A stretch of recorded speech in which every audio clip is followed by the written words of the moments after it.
Vamos, hermanos, en esta tarde a estudiar la palabra de Dios. Les invito a abrir su escritura en la carta a los Hebreos, capítulo 11, versículo número 1.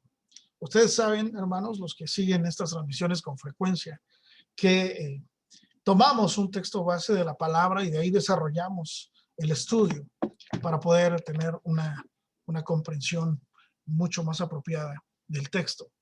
Aún en medio de nuestra falibilidad, le pedimos al Señor que trace rectamente su palabra a través de nosotros. Y esta carta a los Hebreos, en su capítulo número 11, nos dice lo siguiente: es pues la fe, la certeza de lo que se espera, la convicción de lo que no se ve.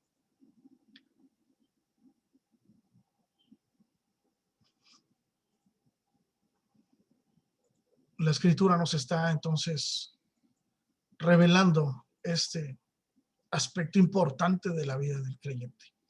Hablemos ahora de la fe. La fe es la plena confianza en que aun y cuando no veamos el resultado, podemos estar plenamente seguros de que aquello que esperamos es una realidad desde ya. La traducción en lenguaje actual traduce este pasaje de Hebreos 11:1 con las siguientes palabras: confiar en Dios es estar totalmente seguro de que uno va a recibir lo que espera. Es estar convencido de que algo existe aun cuando no se pueda ver. En la vida cristiana, entonces, la fe es vital. Por favor, amado hermano, no cometas el error de una mujer llamada Florence Chadwick, quien en 1951 intentó atravesar a nado libre las frías aguas del océano entre la isla de Santa Catalina y las costas de California. La historia nos dice que ella nadó a través de un clima brumoso y picadas aguas por 15 horas. Imagínate lo que eso significa.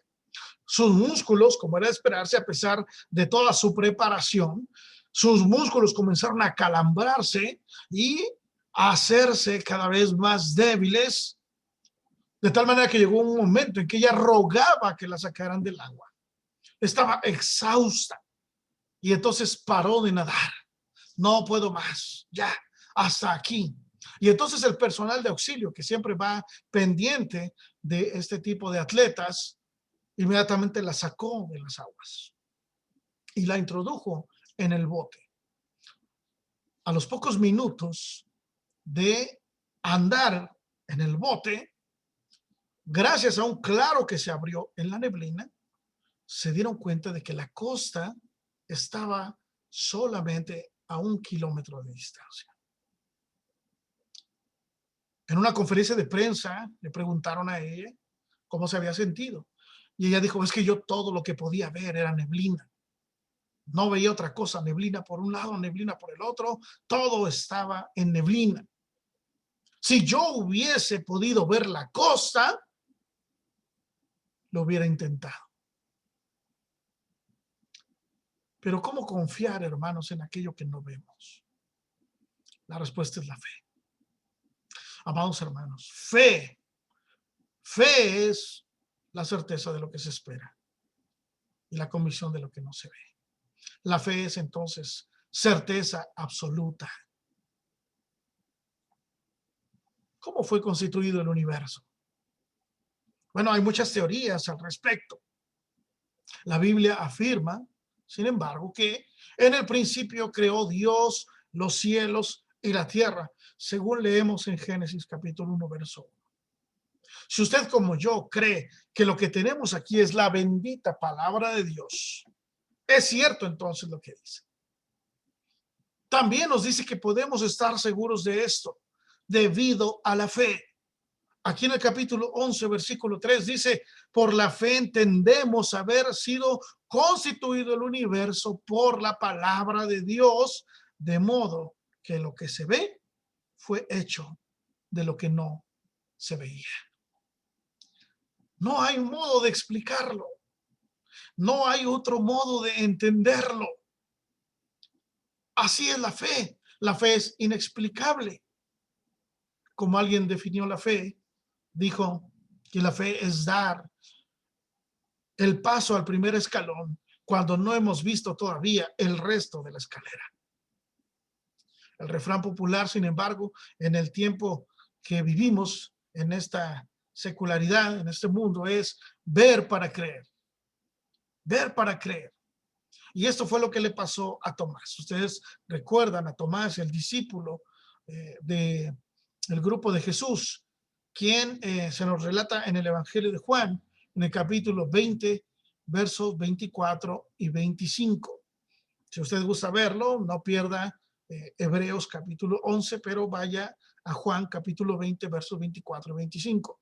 Pero Tomás, uno de los 12, llamado Dídimo, no estaba con ellos cuando Jesús vino. Recuerden que la promesa de Jesús será: el Hijo del Hombre será enjuiciado, será asesinado, es necesario que muera y al cabo de 3 días resucite. Y Tomás no estaba cuando Jesús se presentó la primera vez con ellos. Pero los otros discípulos, dice el texto, los otros discípulos le dijeron: hemos visto al Señor. Y él les dijo: si no viere en sus manos la señal de los clavos, y si no metiere mi dedo en el lugar de los clavos y mi mano en su costado, entonces yo no creeré. Jesús ya había resucitado, ya había sido visto por testigos, y aún así este hombre se negaba a creer hasta que tuviera pruebas visibles de este acontecimiento. Si no veía a Jesús, él no estaba dispuesto a creer en la resurrección del Maestro. Le recuerdo el título de nuestro mensaje por si no lo tiene todavía claro: mirando lo que no se ve.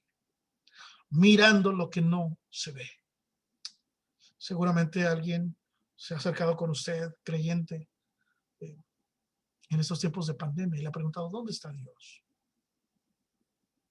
¿Dónde estaba Dios cuando murió mi familiar de COVID? ¿Dónde estaba Dios? ¿Dónde está Dios en esta pandemia? Preguntan porque no pueden verlo. Ver para creer.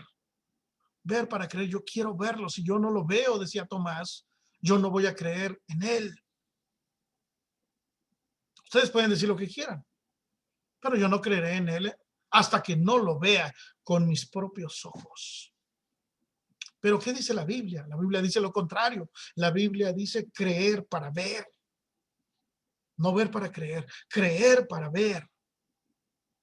Por eso, siguiendo el relato de Juan, en su capítulo número 20, versículos más adelante, leemos que dice así, verso 26. 8 días después, estaban otra vez sus discípulos dentro, y con ellos estaba Tomás. Llegó Jesús, estando las puertas cerradas, y se puso en medio y les dijo: paz a vosotros. Qué hermoso saludo de Jesús presentándose ante sus discípulos amados. Paz a vosotros. Tal cual como nosotros nos seguimos saludando hasta el día de hoy, por la gracia de Dios, con esa paz. Y luego dijo a Tomás: pon aquí tu dedo, mira mis manos, acerca tu mano y métela en mi costado, y no seas incrédulo, sino creyente. Entonces Tomás respondió y le dijo: Señor mío y Dios mío. Y Jesús le dijo: porque me has visto, Tomás, creíste. Bienaventurados los que no vieron y creyeron. Hermanos, Jesús nos llama bienaventurados, doblemente dichosos, felices en extremo, porque creímos sin ver. Reitero, nosotros creemos en Cristo no porque le hayamos visto, sino porque el mensaje del evangelio nos fue predicado en algún momento de nuestra vida y nosotros lo creímos, nosotros lo abrazamos con esa fe que, dicho sea de paso, el Señor depositó en cada uno de nosotros. Hermano, nosotros somos la respuesta a la oración de Jesús, instantes previos a su arresto. Si quieres ver conmigo ahí mismo en Juan, capítulo 17. Jesús ora por sus discípulos, pero dice el verso 20, mas no ruego solamente por estos que tengo aquí frente a mí, que me han acompañado a lo largo de estos 3 años y medio. No ruego solamente por estos, sino también por los que han de creer en mí por la palabra de ellos. Dicen, hermanos, que cuando alguien está al borde de la muerte, da a conocer aquello que más le importa en la vida. Si esto es así, lo que más le importaba a Jesús, momentos antes de su muerte, éramos tú y yo. Ruego por mis discípulos, decía el maestro, por estos que tengo aquí, por esos que me han acompañado, que han dormido conmigo, que han comido conmigo, que han estado en mis jornadas, en mis caminatas, que han visto todo lo que yo he podido hacer por tu gracia, Padre. Pero oro no solamente por ellos, Él también estaba intercediendo por todos los que a lo largo de la historia han recibido el mensaje del evangelio, hemos recibido el mensaje del evangelio y recibiremos el mensaje del evangelio a través de la predicación de la palabra de Dios. Cuando Pablo fue a Corinto, dice en el capítulo 1, verso 21, pues ya que en la sabiduría de Dios el mundo no conoció a Dios, mediante la sabiduría agradó a Dios salvar a los creyentes por la locura de la predicación. Y más adelante en el capítulo 2, verso 2, dice, pues me propuse no saber entre vosotros cosa alguna, sino a Jesucristo y a este crucificado. Todo lo demás no me interesa. Lo único que me interesa, el propósito de mi vida, decía Pablo, era presentar a Cristo gratuitamente delante de ustedes, porque a Dios le ha placido en su soberanía y en su voluntad perfecta salvar al creyente a través de la predicación. ¿Estamos locos? Si estamos locos es para Dios. La predicación del evangelio. No hay otro medio de salvación más que la predicación del evangelio. Dice en la segunda carta a los Corintios, en su capítulo 4, versos 5 y verso 6. Porque no nos predicamos a nosotros mismos, sino a Jesucristo como Señor y a nosotros como vuestros siervos por amor de Jesús. Verso 6. Porque Dios, que mandó que de las tinieblas resplandeciese la luz, es el que resplandeció en nuestros corazones para iluminación del conocimiento de la gloria de Dios en la faz de Jesucristo. Por la fe entendemos que así fue constituido el universo por la palabra de Dios. Por la fe también entendemos que es el Señor que ha hecho resplandecer su luz en nuestros corazones. Oraba Jesús por aquellos, como ora también por nosotros y por los que han de venir después de nosotros. Queda entonces establecido con estos pocos textos, que hay muchos más todavía, que no hay otro medio de salvación aparte de la predicación del evangelio. ¿Por qué predicar el evangelio? Es predicar a Jesucristo, y en ningún otro hay salvación. No hay otro nombre dado a los hombres debajo del cielo en que nosotros podamos ser salvos. Solo Cristo salva, hermanos. A ti que me escuchas, a ti que sigues este mensaje, yo te lo digo en esta tarde, solo Cristo salva. Nada ni nadie puede entregarte a ti salvación fuera de Cristo.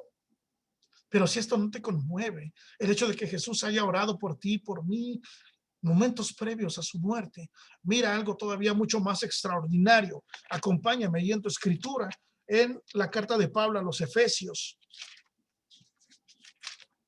capítulo 1.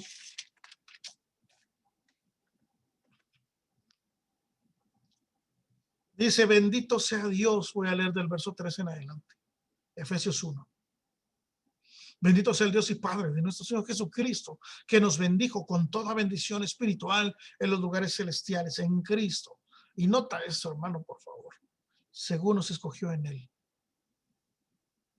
antes de la fundación del mundo, para que fuésemos santos y sin mancha delante de él, en amor, habiéndonos predestinado para ser adoptados hijos suyos por medio de Jesucristo, según el puro afecto de su voluntad. Y si tú lees hasta el versículo número 14, yo te invito a que lo hagas con calma y leas toda esta porción, porque Pablo va a hablar acerca de cómo fue esto posible, y dice que es a través de la sangre de Cristo, y esa sangre de Cristo se ha activado a nuestro favor, porque ya habíamos sido predestinados para salvación a través de escuchar la palabra de verdad, dice el verso 13. Habiendo oído la palabra de verdad, el evangelio de vuestra salvación, fuiste sellados con el Espíritu Santo de la promesa, que es las arras de nuestra herencia, hasta la redención de la posesión adquirida para alabanza de su gloria. Cada que yo me encuentro con este texto en la palabra de Dios, me asombro de saber que mi Dios siempre está obrando. Siempre está obrando. Dale vuelta a la página y ve el capítulo 2, verso 10, porque somos hechura suya, creados en Cristo Jesús para buenas obras, las cuales Dios ya preparó de antemano para que anduviésemos en ellas. Amado, desde antes de nacer, tú y yo ya habíamos sido predestinados para ser hijos suyos. Gloria a Dios. Alabado sea el Señor. Bendito sea su nombre santo. El apóstol Pedro retoma esta misma enseñanza y escribe lo siguiente acerca de la fe en Jesús. Primera carta de Pedro, por favor. Primera de Pedro, capítulo 1, versículo 3 en adelante. Ten en tu memoria las palabras en Efesios.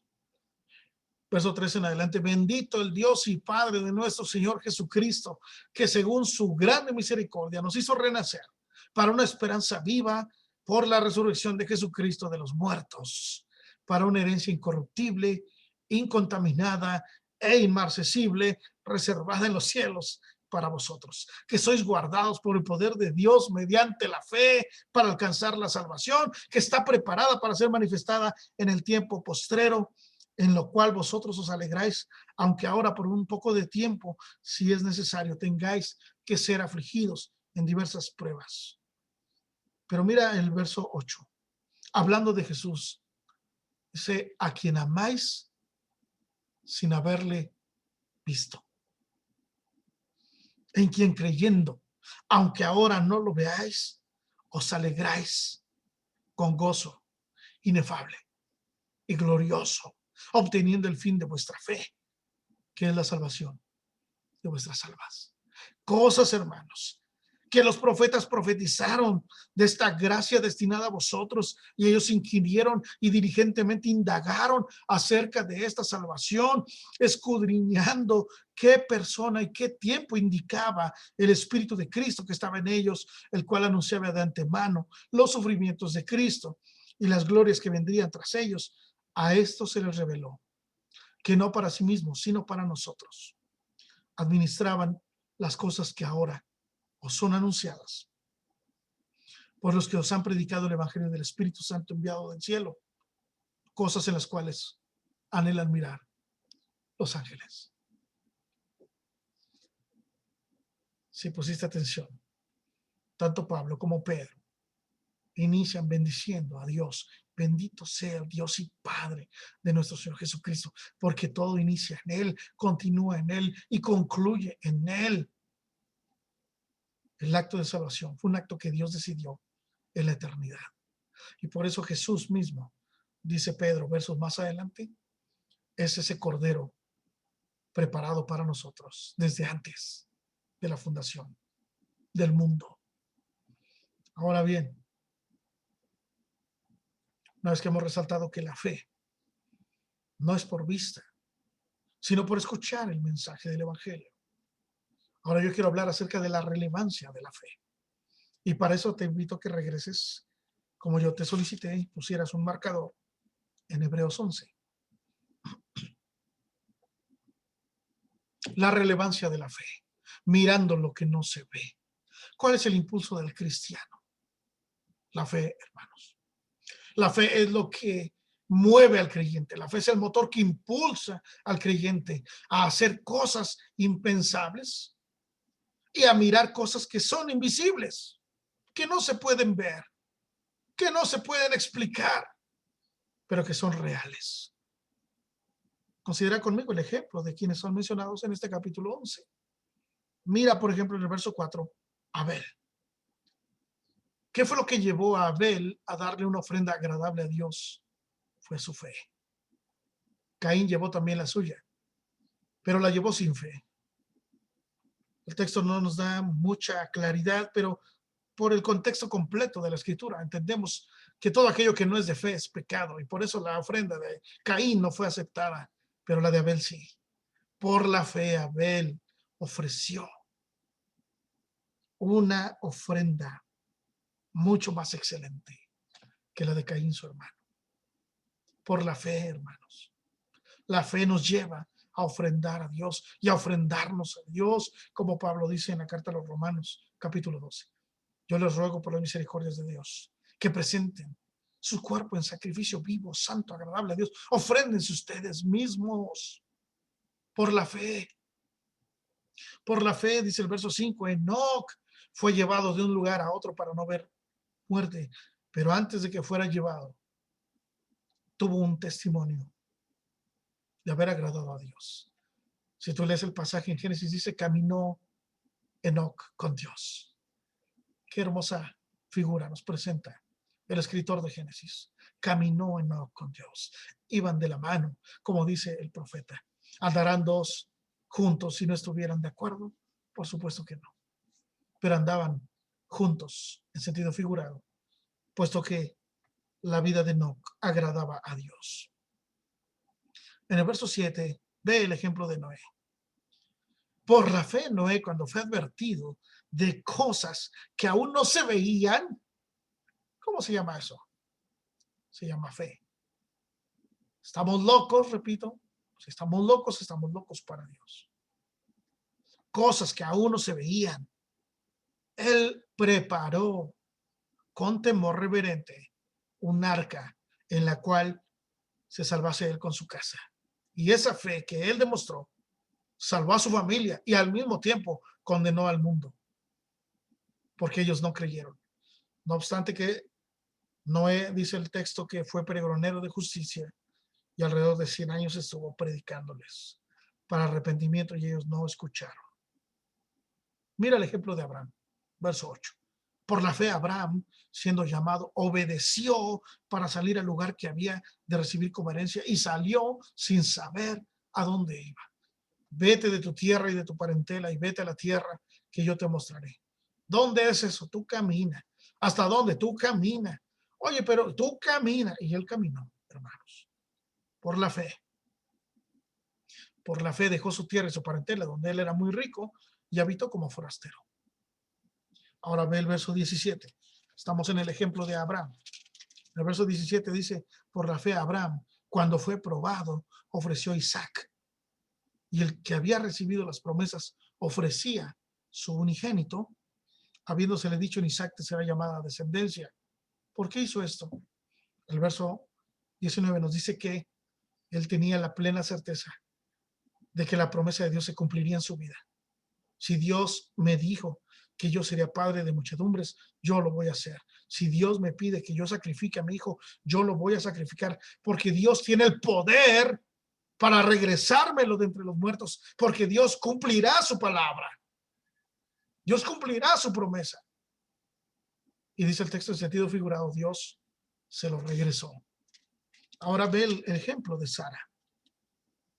Dice el verso 11, por la fe también la misma Sara, siendo estéril, recibió fuerza para concebir y dio a luz aún fuera del tiempo de la edad, porque creyó que era fiel quien lo había prometido. Tanto ella como Abraham, dice el texto, que estaban ya casi muertos, muy avanzados en años. Ni quien pensara en que pudieran ser padres. Pero de esa flaqueza, Dios formó una nación. Mi poder se perfecciona en la debilidad, dice el Señor. Mira ahora también el ejemplo de Isaac. Por la fe bendijo Isaac a Jacob y a Esaú respecto a cosas venideras, cosas que no habían visto, pero que por fe creyeron que sucederían. Mira el ejemplo de Jacob, verso 21.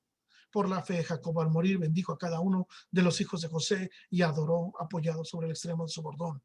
Mira el ejemplo de José. Por la fe, José al morir mencionó la salida de los hijos de Israel y dio mandamiento acerca de sus huesos. Eso a mí me parece extraordinario. Pasaron alrededor de 400 años en esclavitud en Egipto. Pero José, que por fe creía que Dios les daría su tierra, dijo, no me van a dejar aquí, me van a llevar para allá. Y yo quiero que mis huesos sean enterrados allá, porque Dios ha prometido darnos esa tierra y yo creo en esa palabra, yo creo en esa promesa, me van a llevar para allá. En ocasiones, en forma un tanto chusca, yo les digo a los hermanos, respeten la última voluntad del que se va a morir. Si te dice, entiérrame en mi pueblo, entiérrame en su pueblo, porque cuando el Señor lo llame, se levante de la tumba y vea que lo metiste en otro lugar, aguas por toda la eternidad, aguas ahí. Imagínense que José despertara en una tumba egipcia, en una pirámide. ¿Qué pasó aquí? ¿Por qué hicieron eso? Porque arruinaron no solo mi voluntad, sino eso demostraría la falta de fe del pueblo. Pero tal era la certeza de José que dijo, cuando Dios nos dé la tierra que nos ha prometido, ustedes me van a llevar para allá. No me van a dejar aquí, me van a preparar y me llevan para allá. Mira el caso de Moisés. Dice que Moisés fue escondido por sus padres, pero dice el verso 24, por la fe Moisés, hecho ya grande, rehusó llamarse hijo de la hija de Faraón, escogiendo antes ser maltratado con el pueblo de Dios que gozar de los deleites temporales del pecado, teniendo por mayores riquezas el vituperio de Cristo que los tesoros de los egipcios. ¿Por qué, hermanos? ¿Por qué hizo esto? No es un absurdo, no es un sinsentido. Oh, pues si yo estoy viendo riqueza y prosperidad, ahí me quedo yo, ¿para qué le muevo? Si estoy bien, estoy disfrutando, tengo plenitud, soy una persona importante, tengo estatus, tengo prestigio, tengo poder, tengo fama, tengo todo lo que humanamente puedo tener, deleites temporales, dice aquí el escritor. ¿Por qué rechazó todo eso? Dice el verso 26, porque tenía puesta la mirada en el galardón. Él no se distrajo con ese tipo de cosas. Él estaba seguro que lo que Dios había reservado para él era algo infinitamente superior. No se comparaba en nada. Y por eso dice que por la fe dejó Egipto. No le importó que su vida corriera peligro. Él se fue, huyó dejándolo todo. Y dice el verso 27, porque se sostuvo como viendo al invisible. Mirando lo que no se ve, hermano. Mira el ejemplo del pueblo de Israel. Voy a enviar al ángel destructor, pero ustedes pueden salvarse. ¿Cómo? Con la sangre de un corderito. Pinten los dinteles de sus puertas. El ángel va a brincar. Ah, eso no existe. No, eso no. ¿Cómo crees? No, a mí dime mejor que le ponga llave o que haga otras cosas. Píntale. Y el texto dice, hermanos, que celebraron la Pascua así. Y el ángel brincó esa casa. Y donde no vio la marca, hubo mortandad. Por la fe. Por la fe. Por la fe cruzaron el Mar Rojo. No había botes, no había lanchas, no había barcos, no había cruceros, no había nada. Por la fe cruzaron el mar como por tierra seca. Y si tú ves el verso 30, por la fe cayeron los muros de Jericó. Yo siempre que leo esa historia, hermanos, digo, no, de verdad que sí se necesitaba mucha fe para creer eso. salgan en silencio y denle una vuelta a la ciudad y váyanse a su campamento. Y al otro día lo mismo, y al otro día lo mismo, y al otro día lo mismo. El día que van ustedes a gritar con todos, el séptimo día. 7 vueltas. Después de eso, un gritadero y esas murallas se caen porque se caen. Quizá alguno diría, no, ¿cómo? Mejor vamos a conseguir unas catapultas, mejor vamos a conseguir unos mazos, algo que realmente, ¿cómo así nada más con gritos? Ah, pues así fue. El texto dice que las murallas se vinieron para abajo. ¿Por qué? Por la fe de un pueblo que estuvo dispuesto a creerle a Dios. Y dice el texto, Rahab con su familia se salvó porque creyó en Dios a través de la promesa que le hicieron los espías. Tú pon este pedazo de tela y todos los que metas ahí no les va a pasar nada, ni un pelo les vamos a tocar. Yo lo creo. Métanse todos. Y se salvó Rahab siendo ramera y se salvó su familia. Y dice el escritor, bueno, miren, para acabar pronto, tiempo me faltaría. Dice el versículo 32. Hablando de Gedeón, hablando de Barak, hablando de Sansón, de Jefté, de David, de Samuel y de todos los profetas. ¿Qué fue lo que hicieron? Por la fe, conquistaron reinos, hicieron justicia, alcanzaron promesas, taparon boca de leones, apagaron fuegos impetuosos, evitaron filo de espada, sacaron fuerzas de debilidad, se hicieron fuertes en batallas, pusieron en fuga ejércitos extranjeros. ¿Cuántas cosas hicieron? De todos estos y más a lo largo de nuestra historia, de los cuales, dice el escritor, el mundo no era digno. Esa fe no es digna de este mundo, porque este mundo se rige bajo ver para creer. Y ellos creían para ver. Dios me lo dijo, así será. Cuando Dios cumpla esta palabra, así va a suceder. Cree en esta promesa. Y por eso dice el texto que el mundo no era digno de esa clase de personas. ¿Cómo fue posible que todos estos hombres y mujeres creyeran en cosas que no se veían? Hace un barco. ¿Qué es la lluvia? No sé. El Señor dijo que va a caer un aguacero. Yo le creo. Hagamos el barco. Cosas de las cuales nunca habían escuchado. ¿Cómo fue posible que hicieran eso? La fe. ¿Qué fue lo que impulsó a las personas a profetizar de cosas venideras? Fue la fe. ¿Cómo fue posible que se mantuvieran en fidelidad a Dios en medio de sus circunstancias particulares?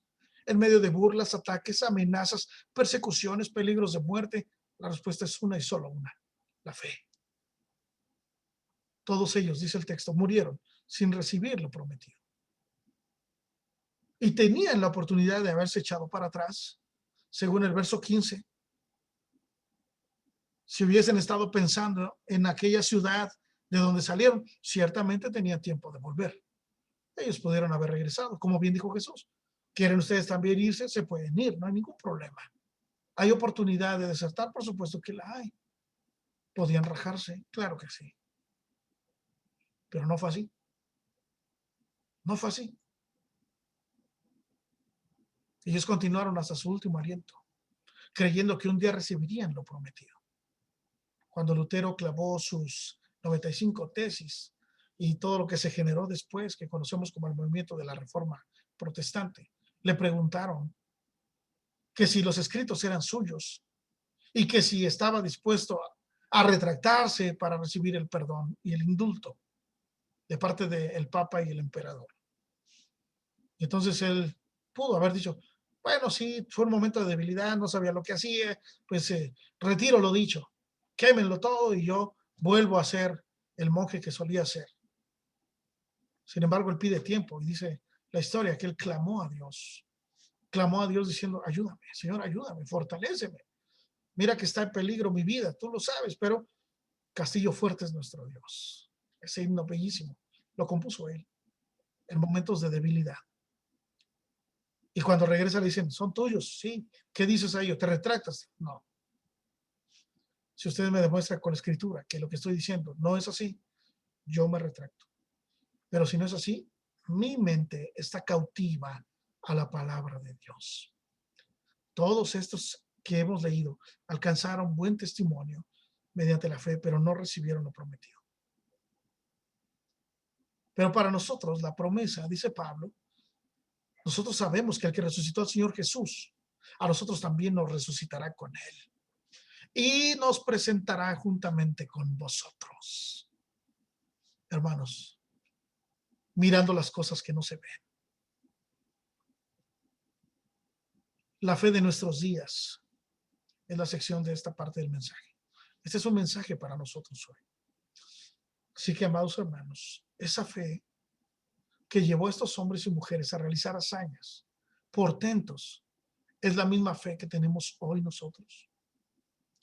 ¿Es nuestro Dios el mismo Dios de ellos? Yo quiero pensar que sí, hermanos.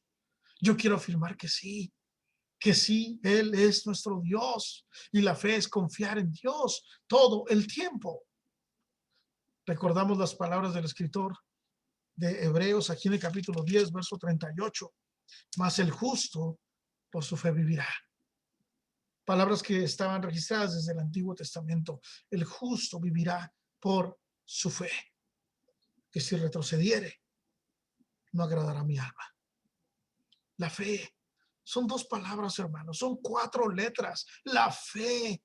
Pero que encierran, hermanos, una majestuosidad de Dios para con el hombre imposible de describir. Por eso el verso 6 del capítulo 11 dice, pero sin fe es imposible agradar a Dios. Es imposible agradar a Dios si no hay en nosotros fe, porque es necesario que el que se acerca a Dios crea que le hay y que es galardonador de los que le buscan. Amén. Si tú tienes fe en el Señor, gloria a Dios. Debes estar cierto en esta misma hora que nada ni nadie podrá separarte del amor de Dios en Cristo Jesús. Nada ni nadie, incluyendo la muerte. No sé por qué experiencias, hermano, o tu hermana, no sé por qué experiencias estés pasando en este momento. Quizás has sentido que tu fe ha menguado.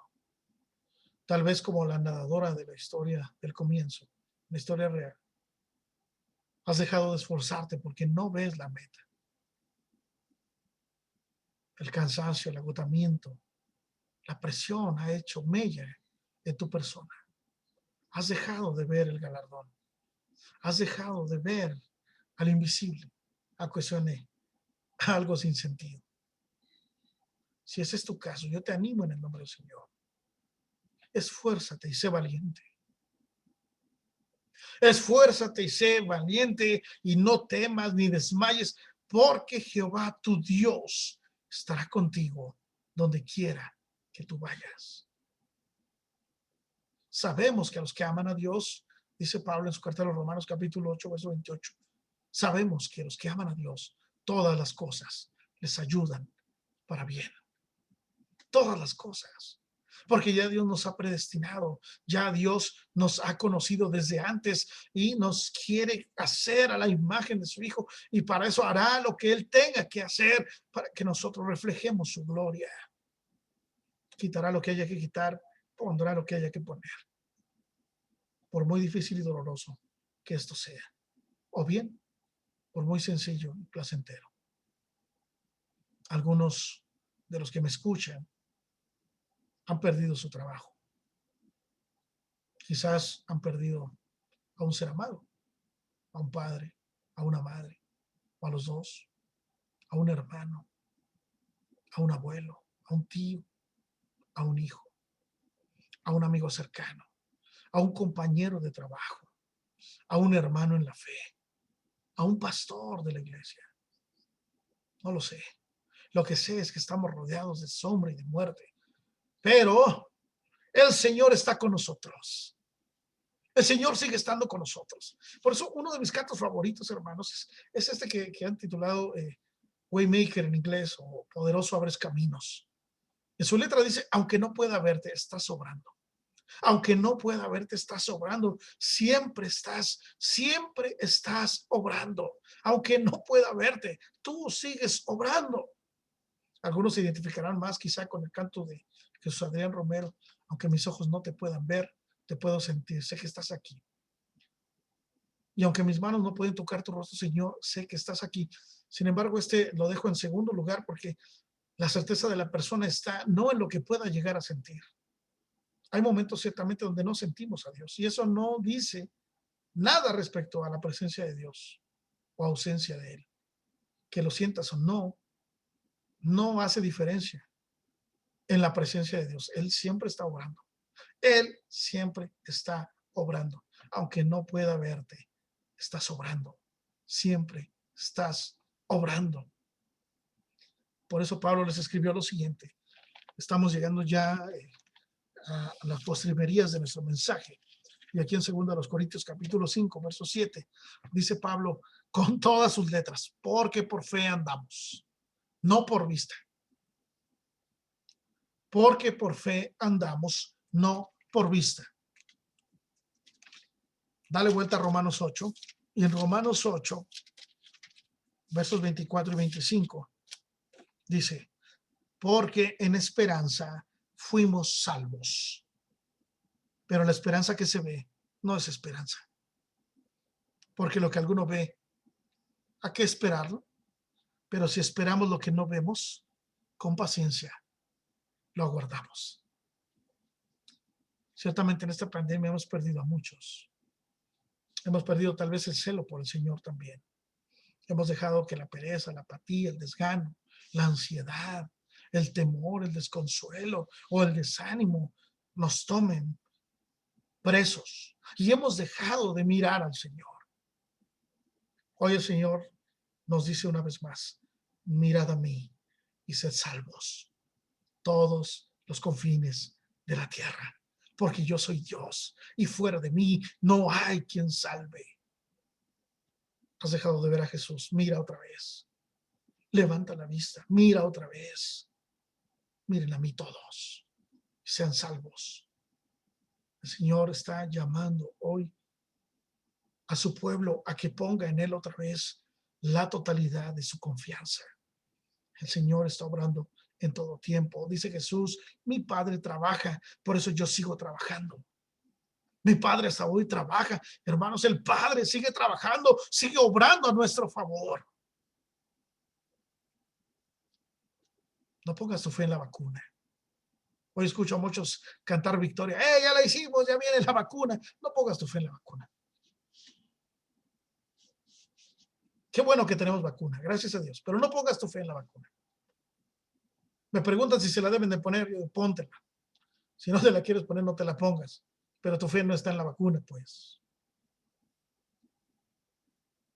Aunque mi recomendación sería que sí te vacunaras. Quizás Dios quiera librarte con vacuna o sin vacuna. O quisiera recoger tu vida con vacuna o sin vacuna. El que tiene la última palabra es Dios. Hoy tenemos entre nosotros a muchos hermanos que ciertamente se contagiaron, pero que por la gracia de Dios están entre nosotros. Siguen vivos, sin vacuna.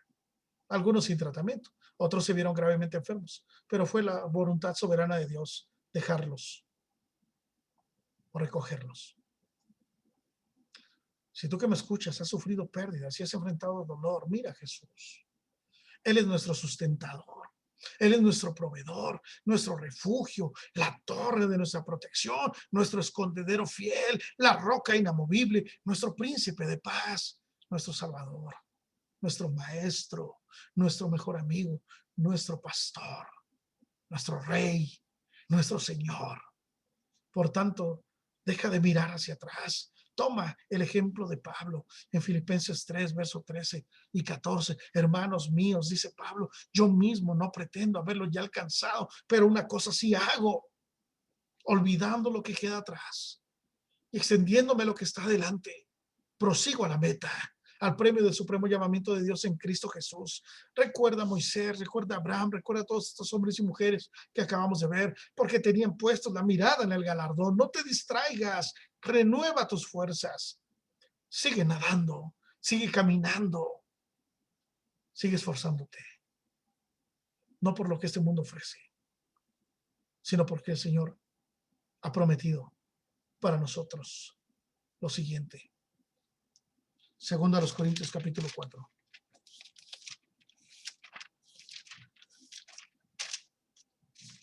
Versículos 16 en adelante. Por tanto, no desmayamos. Antes, aunque nuestro hombre exterior se va desgastando, el interior, no obstante, se renueva de día en día, porque esta leve tribulación momentánea produce en nosotros un cada vez más excelente y eterno peso de gloria.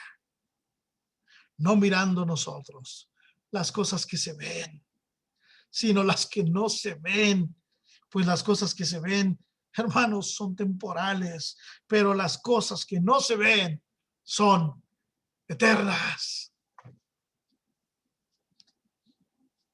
Esto que estamos viviendo, COVID y tantas otras cosas en la vida, son leves tribulaciones momentáneas. Como todo en esta era, son pasajeras, son temporales. Pero si vemos las cosas que la fe nos permite ver, miraremos las cosas eternas, aquello que trasciende la vida. Por eso dice el Señor Jesús, el que cree en mí, ciertamente no morirá eternamente. Gócese y alégrese, porque su galardón es grande, grande en los cielos. Así persiguieron a los profetas antes de ustedes, pero el galardón es grande, es muy grande en los cielos. Por eso cuando nosotros miramos el capítulo 11 de Hebreos, dice que el Señor no los perfeccionó, aguardan todavía lo prometido, como nosotros también. Pero mira el verso 35 del capítulo 10 de aquí de Hebreos. No perdáis, pues, vuestra confianza, que tiene grande galardón. No la pierdas, hermano. Quiero concluir diciéndote, no olvides que desde que creímos el mensaje del Evangelio, que nos fue predicado por la gracia de Dios, fuimos sellados con el Espíritu Santo de Dios.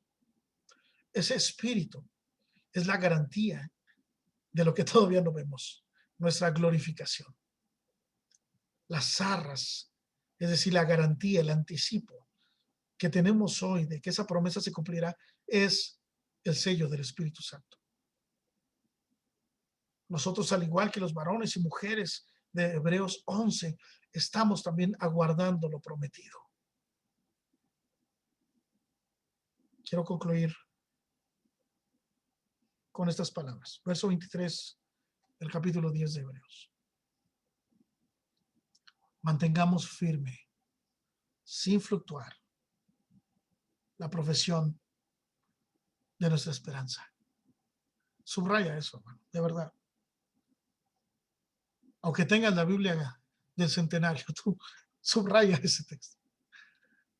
Mantengamos firme, sin fluctuar, la profesión de nuestra esperanza, porque fiel es el que prometió.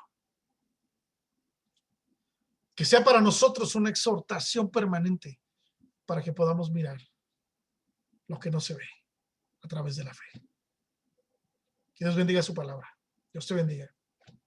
Amén y amén. Pasa a vosotros, hermanos, nuevamente. Damos gracias a Dios.